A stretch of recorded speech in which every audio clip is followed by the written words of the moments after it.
I would firstly like to pay tribute to the O Farrell family and to commend their dignity in their quest for truth and justice for Shane. Shane O'Farrell's family deserve the truth. They deserve to know why and how the man who killed him, Sygymantas Grudusca, was out on bail at the time he killed Shane in a hit and run on the 2nd of August 2011. Mr Grudusca, at the time this happened, had 34 previous convictions across 3 jurisdictions. He had been on continuous bail since August of 2008, even though there were multiple breaches of these bail conditions. And Shane's family have established that there is a file on Mr Grudusca in the Garda National Crime Security and Intelligence Service, but they do not know what is on that file. They deserve to know. They deserve to know, as suspected by many, due in no small part to the existence of this file, whether Mr Grudusca was a Garda informant.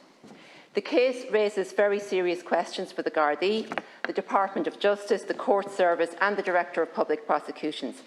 It raises serious issues about the criminal justice system, around bail, previous convictions, coroner's inquest, the effectiveness of GSOC and transparency around the use of informers by members of the Gardaí.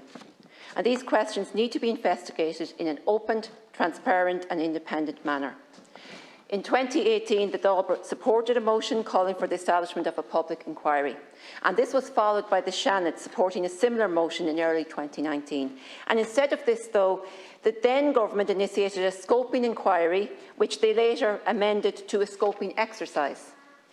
However, this scoping exercise did not provide for any input for Shane's family into the terms of reference. In fact, the report acknowledges that the family's attempt to have some input into the terms of reference was ultimately totally disregarded.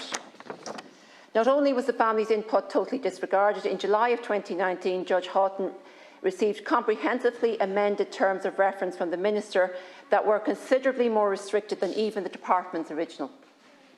If this was not bad enough, the report, instead of answering the fundamental questions as to why and how Mr Grudusca was at liberty on the 2nd of August 2011 in circumstances where for a period of 2 years he repeatedly committed offences on bail and breached bail conditions imposed upon him in both the district and circuit courts, and where members of An Garda Síochána were aware of these breaches, has, according to the O'Farrell family, adopted a victim-blaming narrative where Shane has no voice.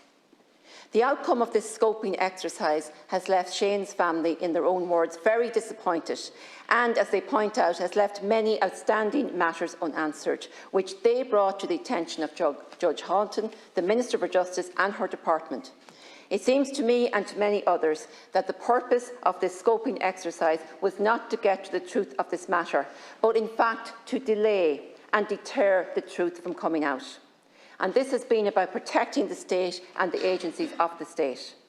What is needed and what the Minister should establish without delay is what both houses of the Oireachtas supported: a fully independent, open and transparent public inquiry. Nothing less than this is good enough.